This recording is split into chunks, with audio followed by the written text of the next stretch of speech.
এরপরে তোমার বউ, 4 নম্বরে তুমি টার্গেটে। সাবধান থাকবা। এক দুধের সাথে যখন 2 নম্বরই করে শুরু করবা, আল্লাহ পাক এবার দুধের থেকে মজা নিয়ে যাবে। মুরব্বীরা বলবেন, সাক্ষী দেবেন, ইদানিংকালে পোলাপানরা অভাব দেখে নাই, এরা তো স্বর্ণের চামচ মুখে নিয়ে জন্ম নিচ্ছে। আমরা যারা কমপক্ষে স্বাধীনের আগে বা স্বাধীনের মুক্তাসের পর জন্ম, আমরা বাংলাদেশের অভাব অনেক দেখেছি। মুরব্বীরা কথা কন, অনেক অভাব দেখছি। আটার চাল খাইছেন, ঢ্যাপের খই খাইছেন, গাছের চালির ভাত খাইছেন, সিনের চালির ভাত আর যাও খাইছেন, আটার যাও খাইছেন, খাইছেন না? কত অভাব আমাদের মধ্যে দিয়ে গেছে। আল্লাহু আকবার। ওই সময় ছোটবেলায় আমার মনে আছে, আমার মা এখনো বেঁচে আছেন, 1 পোয়া দুধ সংগ্রহ করতেন, দুধের মধ্যে কমপক্ষে আধা কেজি পানি দিতেন। যা দুধ জ্বালায় আমাদের ভাই বোন আমরাও অনেক 1 চামচ করে দিত কোনো মতে, তার সাথে আর একটু পানি নিয়ে মাখাই খাইতাম। লাস্টে মার জন্য মোটেও থাকতো না, মা সেই হাড়ির মধ্যে একটু পানি দিয়া একটু নাড়াচাড়া করে তার মধ্যে ভাত মাখাই নিতেন। এরম মা বহুত বাড়ি চলে গেছে, কতক্ষণ ঠিক না? অনেকের বাড়ি সেই মা এখন বৃদ্ধ হইয়া দুঃখেছে মরণের অপেক্ষায়। মা বড় অসহায়, মা কিছুই করতে পারে না। আমরা কিন্তু সেই কালের মায়ের সন্তান। রাতের বেলা হাড়ির কোনায় 4টে ভাত থাকতো, মা নিজে না খাইয়া বলতো, তোরা মা খাইয়া নে, লুকমা লুকমা নেলা নেলা ভাগ করে খা। আমরা সেইভাবে মায়ের কাছ থেকে মাকে না খাওয়াই রেখে আমরা খেয়ে বড় হয়েছি। আল্লাহু আকবার। এখনকার বাচ্চারাও অভাব দেখে না, এরা সব স্বর্ণের চামচ মুখে নিয়ে জন্ম নিয়েছে। ভ্যান চালাকার, রিক্সা চালাক, কিষেন বেচুকার কামলা দিক, প্রত্যেকের ডেলি 500,000 টাকা ইনকাম আছে না নাই? কথা গান। কাজে এরা অভাব চেনে না, অভাব দেখে নাই। আমরা সেই অভাবী মায়ের সন্তান। এরপরে মা হাড়ির মধ্যে 4টে ভাত দিয়ে পানি দিয়ে মাখায় নিতেন। তারপরে তার ভিতরে যে ঘিরান আসতো, সেখান থেকে মায়ের কাছ থেকে আবার নেলা নেলা খাইয়ে খাইতাম। ওই পানি মিশানো হাড়ি কাহা, দুধের ভিতরে যেই ঘিরান, এখন 5 কেজি দুধ জ্বালাইলে 1 কেজি রাখলেও সেই ঘিরান পাওয়া যাবে নাকি? কথা বলেন। জিবরিল আলাইহিস সালাম বললেন, হুজুর আমি নিয়ামতের স্বাদ তুলে নেওয়ার জন্য আসবো, আল্লাহ পাক পাঠাইবেন। আমার মনে হয় জিবরাইলের এবার আশা হয়ে গেছে। কোন নিয়ামতের স্বাদ আছে? আছে আছে। কোন নিয়ম? ইলিশ মাছ ভাজা রান্না করলে পাশের 3 বাড়ি ঘেরান হয়ে যেত, গরুর গোশত রান্নালে রাস্তা পর্যন্ত ঘেরান হয়ে যাইত, ঠিক না? আর এখন ইলিশ মাছ খাই না, তেল ওটাই খাই, চাইতে টের পাওয়া যায় না। আমার মনে আছে আমার চাচাজান মাওলানা আব্দুল ওয়াহাব সাহেব, উনি তো সে সময় আমাদের চাইতে অনেক প্রসিদ্ধ ছিলেন। ভক্তবৃন্দ অনেক হাতিয়াত করবা দিতেন। চাচাজান কমলা লেবু আনতো। আমার আব্বা গরিব মানুষ, কিনতে পারতেন না, আমাদেরকে একটা দিত, 4-5 ভাই বোন ভাগ করে খাইতাম। আব্বা খুশা খান সোনের চালের সাউন্ড কাঠির মধ্যে গুজিয়ে রাখতো। 10-15 দিন 20 দিন পর ওইটা শুকাইয়া কড়কড়ে হয়ে যাইত।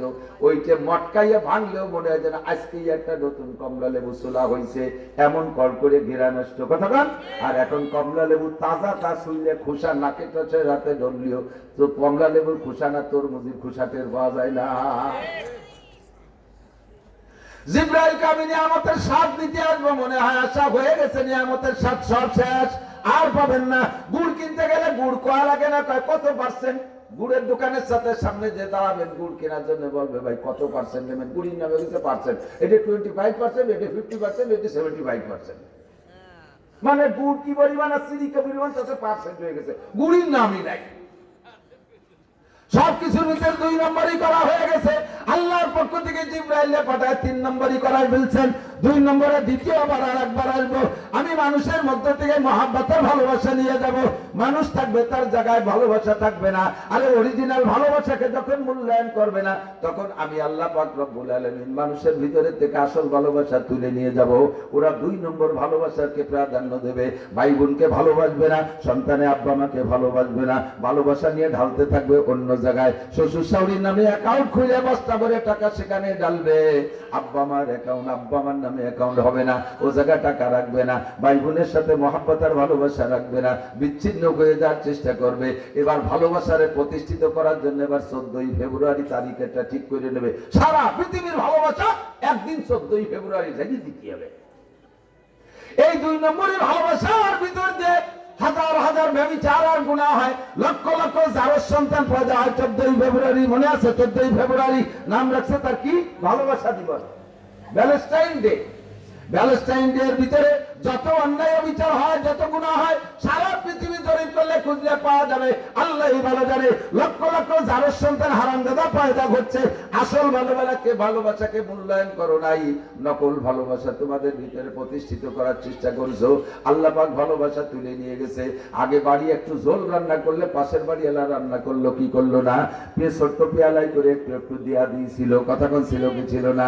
এখন পাশের বাড়ি গরু রান্না করে খায়, তার পাশের বাড়ি এলারা কিচ্ছুই জানে না, সব ধ্বংস হয়ে গেছে। 3 নম্বরে জিবরাইলকে আমি আসবো ইনসাফ তুলে নেওয়ার জন্য। মানুষে যখন নিজেরাই ইনসাফ পছন্দ করবে না, নিজেরাই বেইনসাফি যারা পছন্দ করবে, গুরুত্ব দেবে, মূল্যায়ন করবে, অপরাধী তার অপরাধকে ঢাকার জন্য ঘুষ দিয়া, অপরাধী অপরাধকে লুকানোর জন্য ঘুষ দিয়ে সে জায়গা বিচারকের কাছে ঘুষ দিয়ে নিজেকে বাঁচানোর চেষ্টা করবে। এইটাই হবে মানুষের স্বভাব। অথচ সাহাবায়ে কেরামের স্বভাব ছিল, এক সাহাবা হুজুরের কাছে যে বলছে, হুজুর জানাই তো ইয়া রাসূলুল্লাহ, হুজুর আমি তো একটা অন্যায় করে ফেলছি। কেউ বলে কি অন্যায় করছে? হুজুর আমি ব্যভিচার করে ফেলছি। হুজুর মুখ ফিরে এনেছেন, হুজুর বাচ্চা মনে করছেন, হুজুর বলতে চাচ্ছেন যে তুমি যে কথা বলছো এর পক্ষে যদি সাক্ষী না থাকে, তুমি একা একা বলছো, হয়তো পাগলামি করে বলতেছো নাকি। হুজুর মুখটা ফিরে নিয়ে গেছে আর একদিক। ও বলছে যে বলে ইয়া রাসূলুল্লাহ, হুজুর আমি জিনা করেছি, বিচার করে পবিত্র করে দেন। হুজুর আবার আর একদিক মুখ নেছেন। ও বলছে যে হুজুর বলে আমি জিনা করেছি, আমার বিচার করেন। এরপরে হুজুর আর একদিক মুখ ফিরেছেন, পিঠ ফিরেই দিয়ে বসছেন, সেদিকেও মুখ নিয়ে যে বলে হুজুর আমি জিনা করছি, বিচার করেন। হুজুর বলেন আমি ভাবছিলাম একবার মুখ ফিরেলে তুমি চলে যাবা, বিচারটা তোমারটা আল্লাহ করুক, তোমার মাঝে আর আল্লাহর মাঝে যে ঝামেলা হয়েছে আল্লাহ পাক সমাধান করবে, দুনিয়ায় তোমার বিচার করবো না, যেহেতু তোমার ওই ঘটনার পক্ষে মানুষের মধ্যে থেকে কোনো 4 জন সাক্ষী নাই। এবার নিজে যখন ঘুরে ঘুরে চারদিক ঘুরে ঘুরে বললে যে আমি জিনা করেছি, একজন মানুষ জিনা করার পক্ষে যদি 4 জন পুরুষের সাক্ষী দেয় তাহলে তাকে বিচার করতে হবে। এবার চারদিক ঘুরে ঘুরে তুমি নিজের সাক্ষী নিজে হইছে, বিদায় তোমার বিচার করা লাগবে। নইলে আমি চাইছিলাম না যে তুমি একবার বলার পরে বিচার করব, তুমি চলে যাইতে। সাহাবায়ে কেরামের স্বভাব, নিজে অন্যায় করে ফেলেছেন, নিজেকে নিজে অপরাধী সাব্যস্ত করে বিচারকের মাধ্যমে বিচার কইরা দুনিয়াটাকে ঠিক করবেন, সমাধান করে নেবেন। নিজের ইহকাল পরকাল ধ্বংস করবেন না, পরকালে যাতে ধরা খাইতে না হয়। আর উম্মতের অবস্থা এমন হবে, তারা নিজের অপরাধ কইরা বুঝতেছে আমি জেনুইন অপরাধী, বিচারকরে ঘুষ দিয়ে সেই অপরাধের থেকে বাঁচার চেষ্টা করবে। আর তখন বিচারকরা দেখবে যে ঘুষ যেহেতু পাইতেছি, আমি খেয়ে নেই, তার কপালে যা হয় হোক, আমার কপালে যা হয় হবে। মানুষের ভিতরে ভয় থাকবে না। আল্লাহ রাসূল বলেন, জিবরিল বলেন, সেই সময় আমি ইনসাফ ভিতরে থেকে তুলে নিয়ে যাব। নিরপরাধীকে ফাঁসি দেবে আর অপরাধীকে বেকসুর পয়সা খাইয়ে ছাইড়ে দেবে।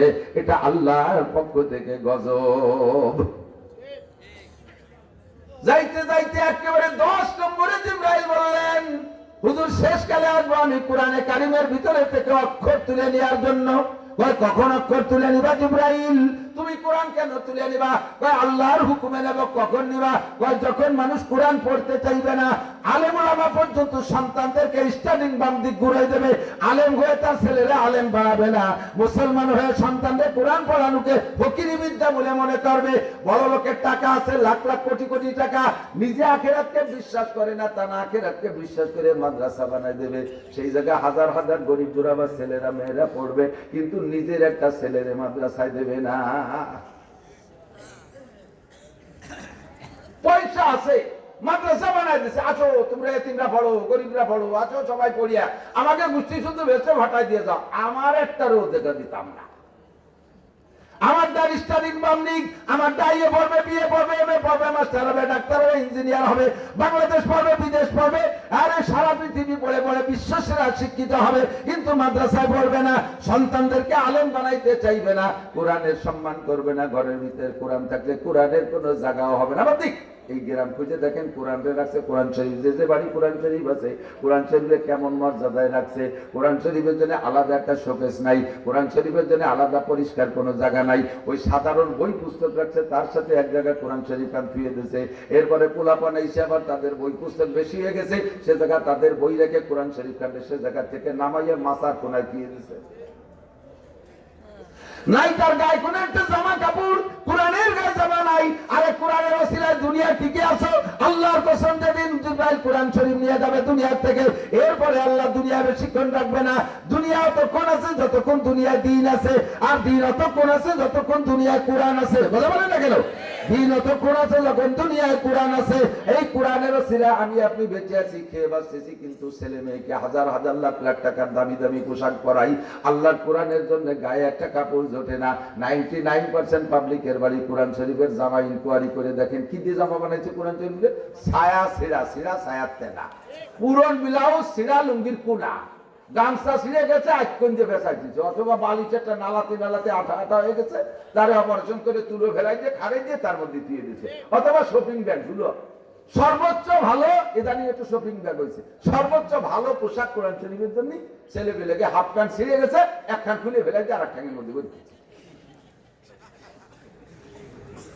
কোরআন শরীফের জন্য জায়গা নাই, তাক নাই, টেবিল নাই, কোরআন শরীফ রাখার কোনো সম্মান নাই। কোরআন শরীফ ঘরের মধ্যে পড়বে না, সারা বছরের ভিতরে কোরআন শরীফ খুলে দেখবে না। এক পাড়া কোরআন শরীফ এদিক বহু বাড়ি আছে, বহু বাড়ি আছে, যেই বাড়ি সারা বছরের মধ্যে এক পৃষ্ঠা কোরআন শরীফ খুলে পড়ার মতো মানুষ নাই। আছে না নাই? কথা বলেন, আছে না নাই?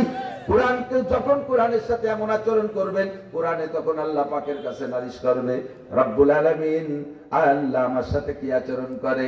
এইটা নবী আলাইহিস সালাতু ওয়াস সালামের কাছে পৌঁছে যায়। নবী আল্লাহর কাছে বলে, রব্বিন্না কওমিত্তাখাযু হাযাল কুরআনা মাহজুরা, রব্বিন্না কওমিত্তাখাযু হাযাল কুরআনা মাহজুরা। আল্লাহ আমার উম্মত এখন কোরআনে খাইতেছে না, কোরআন পড়তে চায় না, কোরআন পড়নেওয়ালাকে ভিক্ষুক মনে করে, কোরআন পড়নেওয়ালাকে সমাজে পিছিয়ে রাখে, কোরআনওয়ালাকে সহ্য করতে পারে না, কোরআনওয়ালাকে দেখতে পারে না। এখন কোরআনের কি উপায় হবে? জিবরাইল যখন উম্মতে কোরআনের সাথে এমন আচরণ করবে, তখন কোরআনে আল্লাহর কাছে মামলা দেবে, আল্লাহ আমারে তুমি পাঠাইছো, আমি আসতে চাই না, আমার এই অপমান করতেছে, এখন কি করা যায়? আল্লাহকে টেনশন করো না, তোমার একটা অক্ষরও পরিবর্তন করতে পারবে না, আমি তোমাকে যত্ন সহকারে বের করে নিয়ে আসবো। হঠাৎ করে একদিন দেখবে সেই কালের মানুষ যারা থাকবে, আপনারা এখনো সে পর্যায়ে আসেন নাই, সেই দিন দেখবে কোরআন শরীফের কাগজ রয়েছে, কিন্তু সকালবেলা উঠে দেখবে ভিতরে অক্ষর নাই। জিবরাইল কাম সাইরে নিয়ে চলে গেছে। আল্লাহ কাইন্না নাহনু নাযালনা যিকরা ওয়া ইন্না লাহু লাহাফিজুন। এই চন্দ্রদি গেলেই আমার মনে নাই উনি কে, অনেকদিন আগে 3-4-5 বছর আগে আমাদের বাড়ি আসছিলেন, উনি ইটালি থাকেন। উনি আমার একটা ওয়াজ করার ওসিয়াত করে গেছে। উনি কয়, হুজুর আমি তো ইটালি থাকি, আসছে আমার সাথে দেখা করতে, কয় বাংলাদেশ ইটালি থেকে আপনার বয়ান শুনে আমাদের গোপালগঞ্জে আঞ্চলিক ভাষা খুব ভালো লাগে, শুনি তো বাড়ি মনে নিয়ত করেছি এবার বাড়ি যে আপনার সাথে দেখা করতে আসবো, তাই আসছি হুজুর। আমার কাছারিটি বসে উনি আমার বললেন, আর আমার ওসিয়াত করেন যে পবেন যদি কোনো জায়গায় সুযোগ পান, সেই যে ওনার ওসিয়াত পালনের জন্য, আর মিলিয়েও গেছে সেই জন্য বলে যায়, যুবকটা খেয়াল করো, আল্লাহু আকবার। উনি বলতেছেন যে ইটালিতে একবার আমরা যে ডিস্ট্রিক্টে থাকি, ডিস্ট্রিক্ট প্রধান উনি একবার সিদ্ধান্ত নিয়েছে ধর্মতর্ক শুনবে, ধর্মতর্ক, ধর্মে বিতর্ক এটা শুনবে, ওনার শখ, নিজে খ্রিস্টান, তো 4 ধর্মের 4 জনকে দাওয়াত দিয়েছে। উনার কায়দায় উনি 3 ধর্মের 3 জন, একজন হিন্দু সাধু কায়দা মতো পণ্ডিত, আর একজন বুদ্ধ পণ্ডিত, আর একজন উনার দলের খ্রিস্টান পাদ্রী, খ্রিস্টানদের বড় আলেম যে কয় পাদ্রী, 3 জনকে দাওয়াত দিয়েছে। আর আমারও দায়িত্ব দিয়েছে যে আপনার জানা মতে মুসলমানদের মধ্যে ভালো একজন পণ্ডিত আলেম সংগ্রহ করেন, বিতর্ক হবে আমার এই অফিসে বসে। আমি একটু শুনবো, আমার শখ হয়েছে, ভিতরে ভিতরে কি নিয়ে একটা জানি না। আমারও দায়িত্ব দিলে আমি এবার ইটালিতে যত আলেম ওলামা ছিল বাঙালি সবার মধ্যে আমি এইটা লাগাই দিয়ে সবচাইতে ভালো পণ্ডিত একজন বাংলাদেশের থেকে লেখাপড়া করেছে, হাফেজ মৌলানা, হাটাজারি থেকে 1 নম্বর রেজাল্ট, আবার ঢাকা তামিলুল মিল্লাতের first class first MA pass, ইংলিশে অনার্স, সব দিক দিয়ে ভালো পণ্ডিত। ওই হুজুরে ইটালিতে এক মসজিদের খতিব হয়ে গেছে, ওনারে আমি দিছি। এবার ডিসি অফিসে বৈশা 4 জনের বিতর্ক। তো সর্বপ্রথম হিন্দু ঠাকুর দিয়েছে, দাদা তুমি যা আছে যাও, তোমার দায়িত্ব, তোমার দলিল দিয়া, তোমার যা কিতাব আছে, আসমানি জমিনি কিতাব যা আছে সব দিয়া এই 3 ধর্মের 3 জন বসে রয়েছে, এমন ভাবে বলবা যাতে ওই 3 জন হাই করতে না পারে, কোনোভাবে পলাই চলে গেলে যাবে, উন্মুক্ত, এ জায়গা কোনো ভয় ভীতির কারণে যা পারো বলবা, তবে দলিল লিখতে হবে, প্রমাণ দিতে হবে, ব্ল্যাঙ্ক ফায়ার মারলে হবে না, বলবা আমরা কিতাবে খুঁজে দেখবো আছে কিনা। তো এবার ঠাকুর যখন বয়ান শুরু করলো, ইনি বলতেছিলেন যে তখন আমার মনে হচ্ছিল যে এই তিনজন পলাই চলে যাবে, ধর্ম বলতে হিন্দু ধর্ম ছাড়া কোন ধর্ম হতে পারে না। আমি নিজেই স্টার্টিং ঘুরিয়ে যাওয়ার কায়দা, মনে হয় হিন্দুই হওয়া লাগবে না, এমন একটা দুর্বল ভাব। তো ওনার বক্তব্য শেষ হওয়ার পরে এরপরে দেশে এই চায়নার নেড়ারে বুদ্ধ, এই বুদ্ধ ঠাকুরের দেশে। এবার আপনার দায়িত্ব দুইটা, উনি যা বলছে ওইটা খণ্ডন করবেন, আর সামনের দুইজন যাতে বলতে না পারে পলাই চলে যায় এমন ভাবে আপনার ধর্মের উপস্থাপন করবেন। সত্যি উনি বলেন যে সবাই বড় শিক্ষিত, যার যার ধর্মের পর ভালো পাণ্ডিত্য রাখে। এই বুদ্ধ হচ্ছে আবার এমন বক্তব্য দিয়েছে, হিন্দু ঠাউর পলায় যাবে না, দুটি খুলিয়ে দিয়ে কোন দিক চলে যাবে, সে পথ খুঁজে পাওয়ার মতো না, সে যাত্রা অনুমতি নেই। আর এই দুইজন কি কবে, আমি মনে হচ্ছে যে এগেমনের বলার কিছু নাই, জিতে গেল তাহলে বৌদ্ধ ধর্ম, সবাই বুদ্ধই হতে হবে। এরপরে আসলো খ্রিস্টান পাদ্রির পালা। আপনার দায়িত্ব ওই দুইজনকে শেষ করবেন, আর হুজুর যেন পলায় চলে যায় সেইভাবে জানবেন। তো খ্রিস্টান পাদ্রি তো আসমানি কিতাব আছে, ইনজিল কিতাব, সে তো আল্লাহকে বিশ্বাস করে, তার কিছু দলিল দালাইল আছে। সে এমন ভাবে বক্তব্য দিয়েছে ওই দুইজন সব শেষ, ওকে ধর্ম কোনো জিরো, আর এই ইসলাম ধর্ম মনে হয় আসার মতো নাই, এটাও বিলান ফালতু, এমন ভাবে বক্তব্য দিয়েছে। তিনজনের বক্তব্য শেষ, আখেরি বক্তা আমাদের হুজুর। এবার বলছে হুজুর আপনি বলেন, এই তিনজনের শেষ করে দিয়ে আপনার ধর্ম টিকেবেন। তো হুজুর বলতেছে স্যার আপনারা সবাই মিলে, আমরা সবাই মিলে যদি 100 বছর সামনে বেঁচে থাকি, আর এই মজলিসটা 100 বছর লম্বা করেন, তাহলে আর আমাকে আল্লাহ তাআলা সুযোগ দেন, তাহলে আমি এই জায়গায় বসে একটা একটা করে 100 বছর পর্যন্ত দলিল দিতে পারবো। হিন্দু ধর্ম কিচ্ছু না, বৌদ্ধ ধর্ম জিরো, খ্রিস্টান ধর্ম টেম্পার শেষ, আখেরি কিয়ামত পর্যন্ত চলবে একমাত্র কোরআনের ধর্ম, একমাত্র ইসলাম ধর্ম। আমার এত দলিল আছে, 100 বছর আমি দলিল দিতে পারবো। তবে অতদিন হায়াত আপনারাও পাবেন না, আমিও পাবো না, ধৈর্য কুলবে না, সময় নাই।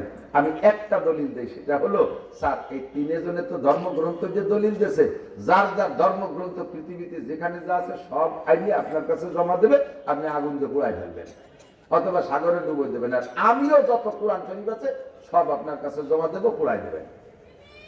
এরপরে সবাইকে দায়িত্ব দেবেন, যার যার ধর্মগ্রন্থ তো সব শেষ, দুনিয়ায় তো কিছু নাই, যার যার ধর্মগ্রন্থ আবার হুবহু সেইভাবে লিখে দাও, আবার হুবহু সেইভাবে লিখে দাও। শোনেন ওই তিনজন পারবে নাকি? ওই তিনজন পারবে নাকি? শোনেন, আমারটাও পুরা দেবেন, আমার টাইম দেবেন 1 ঘন্টা, আমি 1000-এর উপরে কপি বানাই দিতে পারবো। বলেন ওরা পারবে নাকি? এবার ওই ডিসি সাহেব বলতেছে কি কয় হুজুর, কি কয় পারবেন? আপনাকে এগুলো নিয়ে আসেন, পোড়াই দেই, পরে পরে ভিড়ের লিখে নেবেন নিজেরা নিজেরা। কয় স্যার আমাকে জিতার দরকার নাই, বই খান পোড়াই না, ওই আসে বিদায় একটু বুড়ো আঙ্গুলটা আসা খেয়েই বেড়াচ্ছি, পোড়াই দিলি বাসে বুঝে যাবো। আল্লাহু আকবার। আল্লাহ পাক রব্বুল আলামিন কোরআনে কারীম হুজুর বললেন যে আমারে 1 ঘন্টা সময় দেবেন, আমি হাতে লিখে হাজার হাজার কপি বানাই দিতে পারবো। 2 কোটি হাফেজে কোরআন আছে, 2 কোটি হাফেজের কোরআনের ভিতরে লক্ষাধিক আছে হাফেজ এবং মাওলানা। আল্লাহর রহমতে আমার কোরআন শরীফ যতটা মুখস্থ আছে সেগুলো একেবারে নির্ভুল ভাবে আমি জের জবর ত মিম লাম যা যা আছে সবটাও হুবহু লিখে দিতে পারবো, একটা সুলসেরা পরিমাণ ভুল হবে না। আর আমারে পড়াইতে পারে এরকম হাজার হাজার লক্ষ লক্ষ আলেম আছে, তারা আরো সুন্দর নিখুঁত লিখে দিতে পারবে। কারণ কাজেই আমাদের লিখিত কোরআন পড়াই দিলেও সিনার কোরআন পড়াইয়া শেষ করতে পারবে না। ইনশাআল্লাহ আমাদের কোরআন কিয়ামত পর্যন্ত চলবে, ঠিক কি ঠিক না? হেফাজতের জন্য আল্লাহ পাক বহুত ব্যবস্থা রেখেছেন। তন্মধ্যে আল্লাহ তাআলা এই মাদারেসে দিনিয়া কওমিয়া, কওমি মাদ্রাসাগুলো, এই কওমি মাদ্রাসাগুলো দেখেন কি পরিমাণ। আমার সারা বাংলাদেশ তো ঘোরা হয়ে যায়, প্রত্যেক 2 দিন 3 দিনের মধ্যে 2-3টে বিভাগ ঘুরিয়ে আসি, 2-3টে বিভাগ 2-3 দিনের মধ্যে ঘুরিয়ে আসি। প্রত্যেক দিন এক একটা বিভাগ অতিক্রম করি, দেখতে আমার কোথাও বাকি নাই। সকলের বিষয়, আনন্দের বিষয়। অন্য ডিস্ট্রিক্টে গেলে আমি যদিও আলেম মানুষ, তবু বাড়ি গোপালগঞ্জ, একটু কেমন কেমন একটু চোখ কাট করে তাকায়।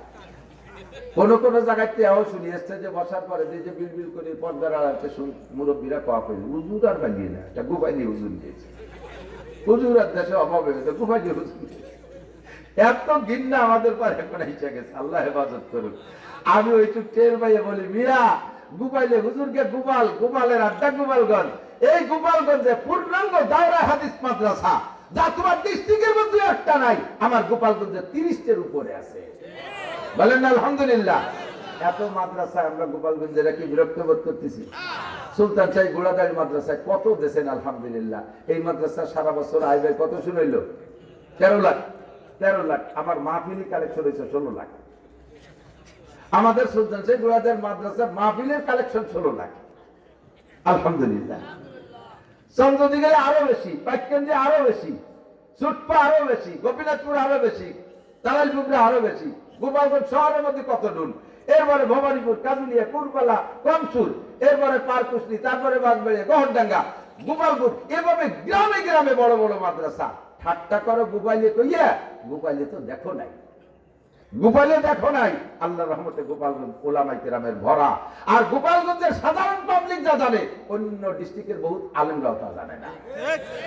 এরা মাওলানা আব্দুল হক সাহেব রহমাতুল্লাহ আলাইহি, খলিলুর রহমান সুবহানুর রহমাতুল্লাহ আলাইহি, কাশির হুজুর আব্দুল মান্নান রহমাতুল্লাহ আলাইহি, আরে চন্দ্রদিগের মাদ্রাসা, এরপরে গহরডাঙ্গা মাদ্রাসা, সদর শাহ হুজুর রহমাতুল্লাহ আলাইহি, ভবানীপুর মাদ্রাসা, এই হাজার হাজার উলামায়ে কেরামের সাথে গোষ্ঠী আমার এলাকার পাবলিক ওয়াজও শুনতে চায় না, কারণ যা কবি না তো জানি। বলেন না আলহামদুলিল্লাহ, বলেন আলহামদুলিল্লাহ। আমারও বলি আলহামদুলিল্লাহ। শারফুল মাকানে বিল মাকিন, অবস্থানকারীর কারণে অবস্থান দাম বাড়ে আর কমে। এক গ্রাম বহু যে ভালো মানুষ আছে, সবই ভালো মানুষ শিক্ষিত, একটা আছে আন্তর্জাতিক খ্যাতি সম্পন্ন চোর। ওই কক্সবাজার চোর ধরা পড়ছে, এবার কোন জায়গা? ওই গ্রাম। সিলেট যে চোর একটা ধরা পড়ছে, তা ওই গ্রাম। ওই ওই চুরির ভিড়ে উঠে গেছে, ফিরে আবার সাতক্ষীরে চলে এসেছে 3 দিন পরে। যাই সাতক্ষীরে সুন্দরবনের কোনায় যে চোর ধরা পড়ছে, তোর বাড়ি করে সেই গ্রাম। সারা বাংলাদেশে চষি বেলাইছে, এক চোরে গ্রামের দফা সেরে দিচ্ছে, ঠিক না? অথচ গ্রামে জজ, ম্যাজিস্ট্রেট, ডাক্তার, ইঞ্জিনিয়ার বহুত ভালো ভালো মানুষ আছে। ওই এক চোর, এমন চোর সারা বাংলাদেশে গ্রামের নাম পৌঁছে দিয়েছে। এক চোরের কারণে গ্রামের নাম শেষ, ওই গ্রামের দামও শেষ। কথা করে আমাকে আছে না এলাকায় এরকম কোনো গ্রাম থাকতে পারে, নাম পাওয়া যাবে না। এক চোরে গ্রামের 12টা বাজার দিত, চোরের গ্রামে বাইয়ে দেবো না, চোরের গ্রামে বাইয়ে দেবো না, ঠিক না? আবার এক গ্রামে যদি ওই রকম ভালো একজন মানুষ থাকে, ওই একজন মানুষের গ্রামের দাম বাড়ায় দেয়, ঠিক ঠিক না? একজন মানুষের গ্রামের দাম বাড়ায় দেয়। গহরডাঙ্গা, গোপের ডাঙ্গা ছিল, মুরব্বীরা তো জানে গোপের ডাঙ্গা, একটু গোপের মধ্যে নিচে একটা ডাঙ্গা, সে জায়গার মানুষ। আমরা দাওরা পড়ছি 91-92 সালে, সে সময় গহরডাঙ্গার মানুষ এত গরিব, আর সেই মাদ্রাসার বারান্দায় বসে থাকতো, সাইডে পান্তাবাদ থাকতে দেন। এই যে পোলা পান্ডাসকে ভেজু পায় না, ভেজু, এই ভেজু হলো গোপের ডাঙ্গার থেকে আবিষ্কার হয়েছে। সেই সময় পাকিস্তান পিরিয়ডে ওই গরিবরা বা পাঞ্জাবিরা বা পাকিস্তানের দেশে বিহারি টিহারি যারা থাকতো, তারা এসে গহরডাঙ্গা মাদ্রাসার বারান্দার দ্বারা এসে বলতো, আগার থোড়া সা পান্তা পানি হয়তো ভেজো। ভেজো মানে পাঠায় দাও, ভেজো মানে কি? পাঠাও। উর্দুতে ভেজো মানে পাঠায়। আগার থোড়া সা পান্তা পানি হয়তো ভেজো, যদি ঘরে কিছু পান্তা পানি চাইতে পাঠায় দাও। সেই থেকে যত গরিব আছে সবাইকে নাম দিয়ে দিয়েছে ভেজু। এই গোপেরডাঙ্গা আমরাও ভেজু দেখি আসছি, আর সেই গোপেরডাঙ্গার নাম হয়েছে গহরডাঙ্গা। একজন মানুষের ওসিলায়, বলেন কয়জন?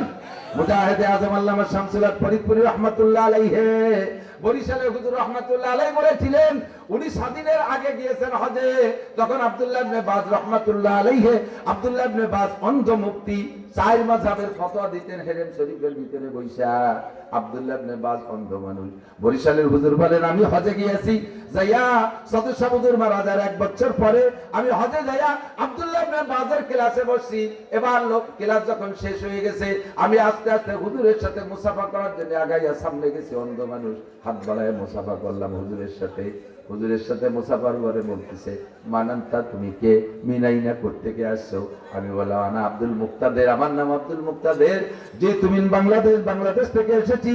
বীর বাংলাদেশ ফিয়াইসুবা, বাংলাদেশের কোন এলাকায় বাড়ি, কোন জেলায় বাড়ি? আমি বললাম ফরিদপুর। সে সময় তো গোপালগঞ্জের প্রসিদ্ধি নাই, ফরিদপুর। আমি ফরিদপুর বললাম।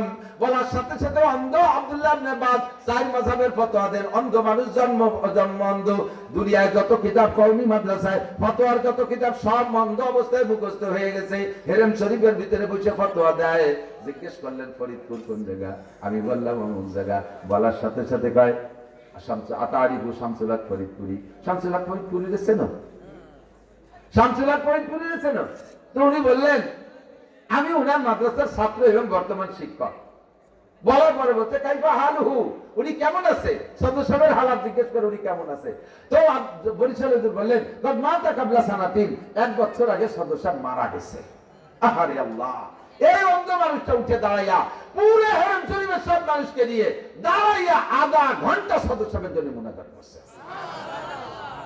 قدر گوہر شاہ بدانت یا بدانت جوہری قدر گل بلبل بدانت یا بدانت شاپری আল্লাহ কদরে নিয়ামত বাদে জাওয়াল সেই সময় যারা ছিলেন সদস্যকে দেখছেন ভাবেন নাই চিন্তা করেন নাই আর যত তার পরিচয় দুনিয়া থেকে সময় চলে যাচ্ছে ততই তার মর্যাদা বাড়তেছে তার নামের উপরে আমরা আজকে সারাটা দুনিয়া চষে বেড়াচ্ছি আপনার সামনে নিয়ামত থাকাকালে নিয়ামতের কদর বোঝেন না যেদিন চলে যাবে সেদিন বুঝবেন যে কি চলে গেল কি চলে গেল কি হারাইলাম সামনের পর থাকতে সে সময় অবমূল্যায়ন নাই আমরা খুশি হই যে মাদ্রাসার কারণে আমাদের এলাকার দাম বাড়ছে বলেন না আলহামদুলিল্লাহ বিরক্ত বোধ করেন বিরক্ত হচ্ছেন এখনো কি হচ্ছেন বিরক্ত হবেন না কখনো আল্লাহ এদিক তাকান না দেওবান মাদ্রাসা দেওবান দারুল উলুম দেওবান যেই মাদ্রাসা শাখা এশিয়া মহাদেশ না এখন সারা পৃথিবীতে হাজার হাজার লক্ষ লক্ষ মাদ্রাসা দেওবানদের মূল মাদ্রাসা প্রথম হয়েছে দেওবান সম্ভবত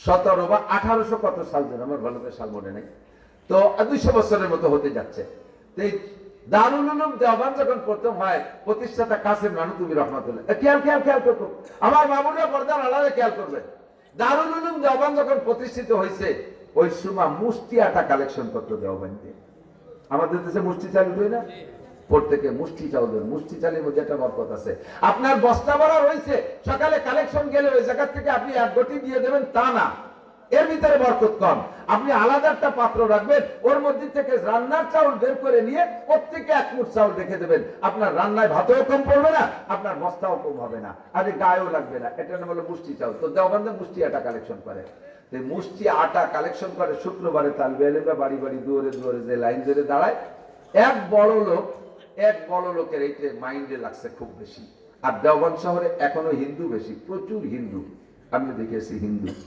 খুব ঘন শহর চিকুন গলি তাই হিন্দুরা এই তালবি আলিমকে বিক্রিয়ারা দেখে ক্রিটিসাইজ করে ধর্ম একটা ইসলাম একটা ক্ষয় যাচ্ছে সে আগা গোড়াচ্ছে পড়ছি উনাকে ইতিহাসে মুহাম্মদও খয়রাত করে বেড়াতো সাহাবাই কিরম খয়রাত এই ব্যঙ্গ ঠাট্টা যা করার দরকার আর ওই শুনে ওই বড় লোকের মাইন্ডে লাগছে আইসে নানুতুবি রহমতুল্লাহ বলতে হুজুর আল্লাহর মেহমান এরা প্রত্যেক সপ্তাহে একবার এই যে বাড়ি যে আটা কালেকশন করে এতে হিন্দুরাও ঠাট্টা আরে আমারও ভালো লাগে না এদেরও বিরক্ত লাগে হুজুর এই কালেকশনটা বন্ধ করা যায় না নানু তুমি বললেন বাবা কালেকশন বন্ধ করবো আমাকে তো সরকারি কোনো নিবন্ধন নাই সরকার আমাদের কিচ্ছু দেয় না এটা বেসরকারি মাদ্রাসা চলবো কিভাবে মাদ্রাসার নামে কোনো 10-20 বিঘে জমি খেত নাই একটা দোকানপাট ব্যবসা কেন্দ্র নাই কিচ্ছু নাই কিভাবে চলবো তো খাওয়াই বাঁচাতে হবে এই জন্য কালেকশন করি তো বড় লোক বলতেছে হুজুর যদি কোনো ব্যবস্থা আল্লাহ করে দেয় তাহলে কি বন্ধ করবেন বলে যেমন আপনার সাপ্তাহিক ভাবে লাগলে সেটাও দিতে পারবো মাসিক ভাবে চাইলে তাও বললে দেবো আর বাৎসরিক ভাবে চাইলে তাও হবে সারা বছরের যত আটা লাগবে সব আমি একা দিয়ে দেবো কষ্ট পাইলেন নাকি আপনারা তো ভালো এখন সুবহানাল্লাহ এরকম মানুষ তৈরি হয়ে যদি পাশে থাকে তাহলে ধর্মীয় প্রতিষ্ঠানগুলো চালাইতে সহজ হয় ঠিক না তো বড় লোকের এই প্রস্তাবে নানু তুমি তাকে একেবারে মাথায় হাত দিয়ে ভরপুর দোয়া করলেন আল্লাহ তোমার হায়াত দিক আল্লাহ তোমার বরকত দিক আল্লাহ তোমার তৌফিক দিক দোয়া তো পাবেই কথা বলেন আপনারা এমন একজন দায়িত্ব নেন আমি এখন থেকে 10 মিনিট তার জন্য দোয়া করবো ইনশাআল্লাহ নানু তুমি রহমতুল্লাহ দোয়া করলেন তবে বললেন বাবা তোমার এই কথা আমি আটা কালেকশন বন্ধ করবো কিন্তু প্রতিবাদ কিছু নেই তুমি দিতে চাইছো ভালো কিন্তু আটা কালেকশন বন্ধ করবো তা বলতে পারবো না এটা বলবো কালকে আজকে রায় একটা রায় আমার সময় দিতে হবে একটা পরামর্শ আছে একটু মশওয়ারা করি তো বলবো পরামর্শ করি তারপর পরামর্শ কার সাথে কমিটির সাথে না হুজুরদের সাথে তাও না কার সাথে ছাত্রদের সাথে যে ছাত্র কালেকশন করতে যে বিরক্ত বোধ করে বহুত ছাত্র আছে খুব অহমিকার সাথে থাকে আমি কালেকশন করতে পারবো না আমি বড় লোকের ছেলে আমি 5,000 টাকা দিয়ে পড়বো আরে ওটা তুমি 5,000 টাকার মালিক তুমি কত টাকার মালিক তুমি কত বড় সম্মানী করতে কত বড় দামি সাহাবায়ে কেরাম কালেকশন করেছেন হুজুর নিজে কালেকশন করেছেন আবু বকর উমর উসমান কালেকশন করেছেন মসজিদে নববীতে 460 জন ছাত্র যাকে বলে আসহাবে সুফফা হুজুর আনসার সাহাবাদেরকে বললেন তোমাদের কাছে যে খেজুর হবে প্রত্যেক 10 কান খেজুরের 1 কান খেজুরের মসজিদে এনে ঝুলে দিয়ে যাবা আমার এই ছাত্ররা খাবে 460 জন ছাত্র ছিল আর তুমি সম্মানের ঠেলায় তোমার হয়ে তুমি বড় বাবার ছেলে, তুমি বড় হুজুরের ছেলে, তুমি বড় অফিসারের ছেলে, তুমি শিল্পপতির ছেলে কালেকশন করবে না। তোমার মতো 1 কোটি শিল্পপতিকে এক পাল্লায় রাখলে সাহাবায়ে কিরামদের একটা লোমের সমান দাম হবে না। কথা বলেন ঠিক না? তুমি বললেন বাবা কালেকশন বন্ধ করবো কি করবো না, কালকে পরামর্শ করে তারপরে বলবো। পরামর্শ কার সাথে? সর্বপ্রথম বেরোইছে মহিলারা যারা কালেকশন দেয় তাদের কাছে।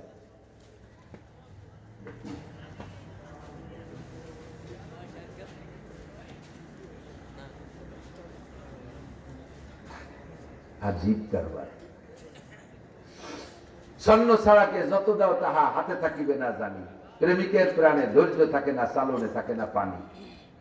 শেখ সাদি গোলেস্তা প্রথম খণ্ডের মধ্যে আসছে। স্বর্ণ ছাড়াকে যত দাও তাহা হাতে থাকিবে, যারা স্বর্ণ ছাড়া ওকে দেবেন, এক পয়সা দেবেন আর দেশে আস। স্বর্ণ ছাড়াকে যত দাও তাহা হাতে থাকিবে না জানি, প্রেমিকের প্রাণে ধৈর্য থাকে না, প্রেমিকের প্রাণে ধৈর্য থাকে না, চালনে থাকে না পানি। আমি বানাই নিয়ে আসতেছি সেই দিক, এর মধ্যে আবার গ্যাটিস একখান দিয়ে দিয়েছে। না বানাইয়ে দোয়ানো যায়? ওনাকে প্রাণের ধৈর্য নাই, পণ্যে টাকা উঠে দেবে, 1 টাকাও কেউ দেবেন না। এই যে ডাক্তার সাহেব বড় লোক যে কজন সেই কজন একটা টাকা কেউ দেবেন না। ঠিক আছে, 500 1000 দিয়ে 1 টাকা কি দেয় যখন? নানু তুমি রহমতুল্লাহ আলাইহি রাতের বেলা বেরোইছে, যাই এক বুড়ির বাড়িতে, বুড়ি আটা দেয়, এরকম বুড়ির বাড়ি যাই বলতেছে, বুড়ি একটা সুখবর দিয়েছে। বলো বাপ, কি সুখবর? ভাই কি, তোমাকে আর বিরক্ত করা লাগবে না, তোমাকেও ভাগ্য বলো, আমার হুজুর ভাগ্য বলে, তালবে আলিমকে কালেকশনে করতে গেলে আসতে চায় না, ওকে আসা লাগবে না, আর তোমাকে বাড়ি বাড়ি এসে বিরক্ত করে তোমাকে কষ্ট হয়, এবার হবে না। কি হয়েছে, কি ঘটনা কি? বড় লোক আমার সারা বছরের আটা দিয়ে দেবে, তোমাকে বাড়ি আর আমরা কালেকশনে আসবো না। তুমি আর এই ব্যাপারে তোমার রায় কি? বুড়ি তুমি কি এই কালেকশন করতে আসলে কষ্ট পাও? এই কষ্ট যদি এইভাবে আমাদের কষ্ট দূর হয়, তোমাদেরও বিরক্ত হবে না। তুমি কি মতামত দাও? বুড়ি কাঁদতে দিতেছে, আর কোনো কথা রাখবে, খট করে কাঁদতেছে, কাসেম কাসেম ঠিক আছে, তুমি তোমার বড় লোক কি তোর হুজুরকে নিয়ে বেঁচতে দেখবো? আমরা গরিব মানুষ, মূর্খ অশিক্ষিত, কোন আমল করতে পারি না, কোরআন কিতাব পারি না। এই রাতের বেলা তোমরা সারা রাত কিতাব পড়ো, তাহাজ্জুদ পড়ো, আমরা মূর্খ অশিক্ষিত মানুষ, জানি না কিছু, রাজ্য সন্ধ্যে রাত্রি শুয়ে থাকি, আমরা আল্লাহ মিলে উঠতে পারি না। তোমার মেহমানকে, আল্লাহ রসুলের মেহমানকে 1 মুঠ আটা খাওয়াইয়া একটু বেহেশতে রাস্তা আশা করতেছিলাম, তুমি তাও বন্ধ করে দিলে। বুঝছি তুমি আমাকে বেহেশতে জাতি দিবা না, তুমি যখন হুজুর জ্ঞান বড় লোককে নিয়ে বেহেশতে যাবা, আমাকে গরিব মানুষের বেহেশতে জাতি দিবা না। কইয়ে বুড়ি কাঁদতেছে, বুড়ির কান্নায় কাছের নানু তুমিও কাঁদতেছে। কয় চাচি চিনতে পারেন না, সারা বছর না, এখন থেকে কিয়ামত পর্যন্ত যদি কেউ আমার মাদ্রাসার সার্বিক খরচ বহন করার জন্য কন্ট্রাক্ট নেয়, দায়িত্ব নেয়, তবু আমার মুষ্টি আটা কালেকশন চলবে। এই আটার মাধ্যমে আমার এলাকার গরিব গরগুড়াবা, গুনাহগার, অসহায়, মানে মূর্খ অশিক্ষিত, এরা একটা ওসিলা বানায় নিচ্ছে জান্নাতে যাওয়ার। এইটা আমি বন্ধ করবো না, এইটা আমি বন্ধ করবো না। আপনারা বিরক্ত হতে পারেন, এত আসে এত আসে এত আসে, বুঝবেন একদিন ফাসাওবা তারা আইদান কাশাফাল গুবার আবারাসুন তাহতা রিজলিকা আম হামারো। আল্লাহু আকবার। অন্ধকার কেটে গেলে বুঝবেন আপনি ঘোড়ার পিঠে বসা না গাধার পিঠে বসা। এই যে আমরা কাহামাঙ্গা করে 100-200 টাকা নেই, মুষ্টি চাউল নেই, চামড়া নেই, পাশ নেই, খুদ নেই, কুড়া নেই, যাই নেই না কেন, এর বিনিময়ে আপনি যেদিন পাবেন সেদিন খুশিতে নিজেই ভরপুর থাকবেন। বলবেন আপনি আরো সেদিন বলবেন, ও হুজুর এত অল্প নিয়ে গেলেন, কে একটু বেশি নিতেন, একটু জোর করে আর একটু বেশি নিতেন। এই সপ্তাহে 1 বার আসছেন কেন 2 বার আসতেন, মাসে 4 বার, মাসে বছরে 4 বার আসছেন কেন 10 বার আসতেন। সেই দিন বলবেন আর তো সেদিন আর আসার তো দিন থাকবে না। কাজেই আমাদের সিদ্ধান্ত থাকবে, আমাদের মাদ্রাসা আমরাই জিন্দা রাখবো, এর পিছনে যত মেহনত আমরাই করব। কথা বলেন, আমরা কখনোই তার ব্যাপারে কোনো অলসতা করবো না, কৃপণতা করবো না। আল্লাহু আকবার। খেয়াল করেন, যখনই মাদ্রাসার কালেকশন ভাব হয়, তখন এক শ্রেণীর মানুষ চিনতে পারে যে ওদের লাইন পাইতে গেছে, আজকে মনে হয় ওয়াজ শেষ, চলো যাই ফাঁকে সারি সারি। আপনার দেখা দেখি যদি আরো 5 জন মানুষ পরে উঠে যায়, যেই 5 জন মানুষ বসা থাকলে আমার কথা হয়তো 50 টাকা দিত, আপনার কারণে 5 জন মানুষ উঠে গেছে, 50 টাকা থেকে মাদ্রাসা লস হয়ে গেছে। এই লসের গুনাহ আপনার আমলনামা হবে, যেহেতু প্রথম যাওয়ার পথ দেখাই দিয়েছেন আপনি। এতক্ষণ বয়ান শুনে, সারাদিন রাত বয়ান শুনে, অবশেষে জান্নাত কিনে নিয়ে যাব। দোয়া করবো এখান থেকে ইনশাআল্লাহ, আল্লাহ আমাদেরকে নসিব করে, জোরে বলেন আমিন। চাকরি করে মানুষ যতদিন পর্যন্ত চাকরি করে চাকরিতে একটা বেতন পায়, এই চাকরির বেতন দিয়ে সংসার চালায়। অ্যাকুরেট সহি চাকরি যদি কোনো ব্যক্তি করে, বেতনের বাইরে ডানিভাবে ফিকির না করে, এই খেয়াল করেন এদিক তাকান, যেই লোকটা 50,000 টাকা বেতন পায়, শুধু বেতনই পায় 50, ওই লোকটা যদি ঘুষ মুখ ডাইনভাব হারাম টাকায় হাত না দেয়, আমি ওভার শিওর 100 বার চ্যালেঞ্জ করে বলতে পারবো, ওর ফ্যামিলিতে যদি 4 জন সদস্য থাকে, ছেলে মেয়ে আর নিজেরা 2 জন, এই 4 জনও যদি থাকে, ওই লোকটা জীবনও কোনোদিন গ্রামে, শহরে তো দূরের কথা, গ্রামে 1 ইঞ্চি জমিও কিনতে পারবে না, 1 ইঞ্চি জমিও কিনতে পারবে না যদি হালাল টাকার উপরে চলে। কতক্ষণ দ্রব্যমূল্য যা হিসাব তো করি, দেখি তো কোনো মতো পারবে না। তবে মাসে 50,000 টাকা পায়, এই 50,000 টাকা দিয়ে সারা জীবন কাটাইছে, মাসে মাসে পায়, মাসে মাসে খরচ হয়ে যায়, ডানিও নাই বামেও নাই, 2টা ছেলে মেয়েকে লেখাপড়া শিখে মানুষ করে দিয়েছে, সময়কালে ওনাকে সরকার রিটায়ার করে দিয়েছে, সরকারও জানছে যে ওনার আর কোনো ইনকাম নাই, কাজেই সরকার জিবি ফান্ড তৈরি করে সেখানে তার নামে একটা টাকা জমা রেখেছিল, ওই টাকাটা আসার সময় 50 লক্ষ টাকা দিয়ে দিয়েছে। এই 50 লক্ষ টাকায় না 2 ধরনের মানুষ 2 আচরণ করে, একদল আছে অচেতন, আর একদল হলো সচেতন। অচেতন যারা, তারা আইসে দমাদম কয়েকখান গাড়ি ঘোড়া কিনে টিনে রাস্তায় ছেড়ে দেয়, এরপরে এটা নষ্ট হয় ওটা নষ্ট হয়, শেষে খালি সাথী 2-3 বছর পরে যায় সেই গাড়িগুলো ড্রাইভারের কাছে বেঁচে কোনো মতে 3-4টা আইনে খেয়ে দিয়ে শেষ, এরপরে কিসেন বেচা হয়ে যায়। এলো অচেতন পার্টি। আর সচেতন পার্টি আর একটা কাম করে, সচেতন পার্টি 50 লাখ টাকার 25 লাখ টাকা দিয়ে এই গোসেশ্বর মোশেশ্বর আসতে বাঁচতে শহরতলি দিয়ে এই সমস্ত জায়গায় 2-3 শতাংশ জমি কিনে আর 25 লাখ টাকা দিয়ে 3 সেট বিল্ডিং তো হবে না, 3 সেট 3 ইউনিটের একটা ঘর বানায়, যাতে 3টে ফ্যামিলিকে ভাড়া দিয়ে খাওয়া যায়। 3 ইউনিটে 3টে ফ্যামিলিরে ভাড়া দিলে 3-10-কে 30,000 টাকা আসে। বুড়োকাল মরাকাল পর্যন্ত ছেলে মেয়েরা যদি ভাত কাপড় ওষুধ পানি নাও দেয়, ওই 3 ইউনিট থেকে 3-10-কে 30,000 টাকা আসে, তাই দিয়ে বুড়ো জীবন কাটায় যাইতে পারে। এই লোকটা বড় জ্ঞানী এবং সচেতন। কথা বল।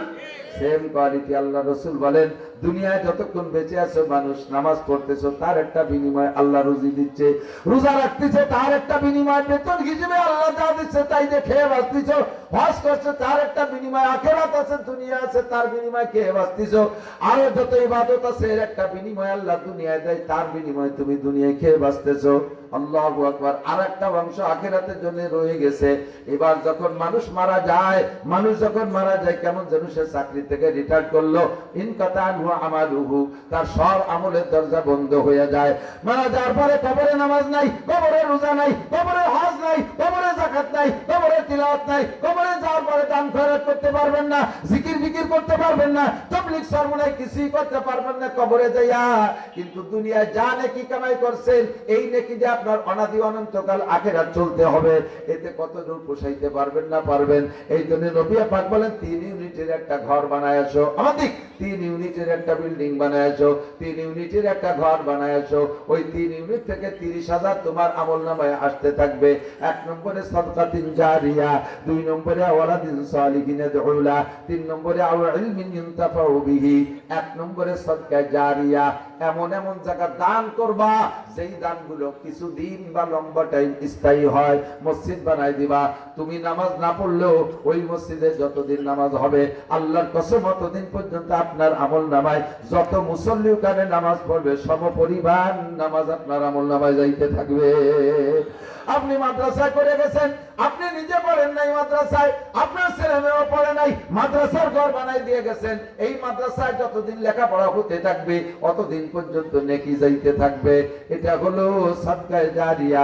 এরকম আরো যত আছে, মাদ্রাসায় কিতাব নাই, কিতাব কিনে দিয়ে গেছেন, এই কিতাব যতদিন পড়া হবে অতদিন নেকি যাইতে থাকবে। কিতাবের সাথে একটা কথা বলি, এমন খুব ইম্পর্টেন্ট একটা কথা আছে, এদিক টাকা। কিতাবের ভিতরে সর্বশ্রেষ্ঠ কিতাবের নাম কুরআন। জোরে বলেন কি? কুরআন। এই কুরআন শরীফ কিনে দিয়াকে অবশ্যই নেকির কাজ বলবো, এর মধ্যে কোনো সন্দেহ নাই। কিন্তু একটা কথা মনে রাখবেন, ফকিরের ছেলেও যদি মাদ্রাসায় পড়ে, এতিমও যদি মাদ্রাসায় পড়ে, বিধবার বাচ্চাও যদি মাদ্রাসায় পড়ে, এই বাচ্চাটা যখন কুরআন শরীফ ধরে তখন তার মা বা গার্জিয়ান যারাই থাকুক, খাক না খাক, ভিক্ষে করে হলে একটা কোরআন শরীফ কিনে দেয়। কাজেই মাদ্রাসায় যত ছাত্র থাকে এদের কোরআন শরীফ নাই এরকম কেউ থাকে না। এরপরে আপনি কোরআন শরীফ বড় কিতাব মনে করিয়া, দামি কিতাব মনে করিয়া মাদ্রাসায় কিনে দিয়েছেন, ওইখান পড়ার কেউ থাকে না। ঢুকে দেখেন এই যে 6 বছরের মাদ্রাসায় কয়েকশো কোরআন শরীফ জমে গেছে, না তার যত্ন করার কিছু, এত কাপড় পাবে কোন জায়গায় হুজুরা তারা জামা পরাবে। রাখারও জায়গা হয় না, এরপরে ওগুলো অনাকাসরের মতো হয়ে পড়ে থাকে, অযত্নে পড়ে থাকে, তখন আর বরঞ্চ নেকি চাইতে গুনার দিকে চলে যায় বেশি। আপনি কিতাব কিনে দেবেন হুজুরদের কাছে, জানবেন হুজুর কি কিতাব লাগবে মাদ্রাসায়, ডাইরেক্ট কোরআন শরীফ থেকে তাফসীর কিনে দেবেন, ফতোয়ার কিতাব কিনে দেবেন, দর্শী ক্লাসের কিতাব কিনে দেবেন, বহু কিতাব আছে, শুনে কিতাব কিনে দেবেন, সদকায়ে জারিয়া। আর এলমিনিয়াম তাফাও বিহি, দ্বীনি আলেম শিখায় রেখে যাবেন। সদস্য হুজুর আলেম বানাই দিয়ে গেছে, হাজার হাজার লক্ষ লক্ষ আলেম হচ্ছে, যে জায়গা নেটওয়ার্কে একের পর এক আলেম হইতেই তালে আছে। আমাদের এলাকায় সদস্য ফেরামুল নামায় নেকি যাচ্ছে, আমাদের এই এলাকায় মৌলানা আব্দুল ওয়াহাব সাহেব সন্দুদি গেলে মোহতাম সাহেব আমার ছোট চাচা, উনার মাধ্যমে হাজার হাজার আলেম হইছে, নেকি উনি কবরে বসে পাইতেছে, সুদপার হুজুর পাইতে আছে। আমরাও যারা মাদ্রাসা